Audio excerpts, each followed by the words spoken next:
how are your mushrooms growing? Yeah, so we grow all the mushrooms that are all certified organic. We use more, I'd say, traditional methods with state of the art processing.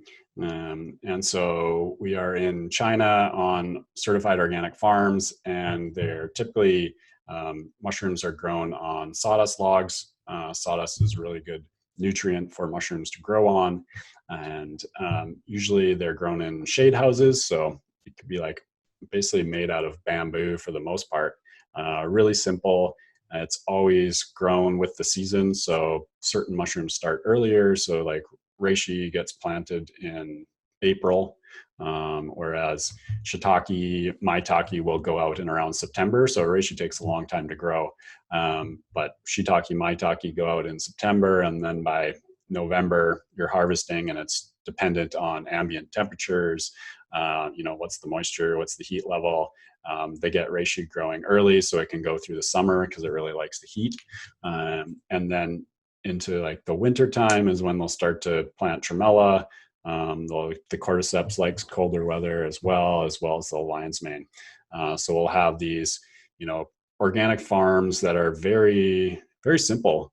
And so it's almost like traditional growing methods, and then they get taken to state-of-the-art extraction facilities. You're thinking massive stainless steel tanks. If you've ever been to, say, like a brewery or something like that, it's very similar. There's lots of pipes going everywhere. There's huge stainless steel vats where we're cooking these mushrooms and concentrating them. And then they're basically going into clean rooms through a spray dryer where we evaporate off the moisture, and very controlled environment under very specific good manufacturing conditions. Sweet. And you mentioned before with the extraction, I know that you, with the reishi, you do an alcohol and water because of the triterpenes that are in the reishi. Yeah, so we've got a few different types of products that we use. So depending, like chaga and reishi, we typically dual extract due to triterpenes. We also have other proprietary one-to-one extractions where we are leaving all the fiber with the product. So instead of taking that out in order to concentrate it, you can leave that with the extraction. And so you're getting that hot water extraction where it's breaking down the cell wall, but you're still keeping all the insolubles there. So you still get the full benefit of all the insoluble compounds just by doing a hot water extraction. So that's a little sort of specialty that Nammex and Real Mushrooms has to offer. Which mushroom would you do that with? We can do that with all of them, but it really depends on the type of product that you're putting together. There's, different solubility levels due to the fiber that's in there. So if you're just taking a powder, that can work. If you're working with, say, beverages or something like that, where you need it to be really soluble, you would want to work with like a more concentrated extract that doesn't have that fiber component in there. Yeah. I've seen that with Nammex. I've seen that with Jeff's products, of the ratio of like 1 to 20 or something, and 1 to less. So is that kind of those two different products? Is that?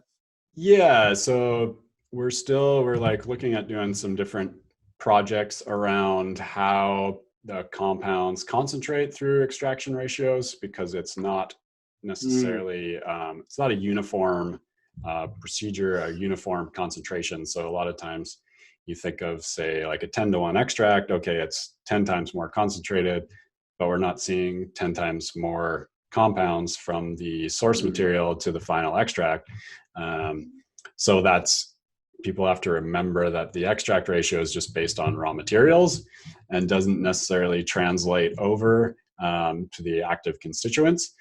So we're looking at doing some tests in around that to see if there's like a sweet spot. Right. Yeah, that's cool. That's yeah. I like that. That's great, because getting real specific. I love it. Like herbalism is in medicine like this. It's alchemy, right? And just because some alchemists would love the kind of labs and equipment we have nowadays to do these kind of fine tuning to get really in there. So great.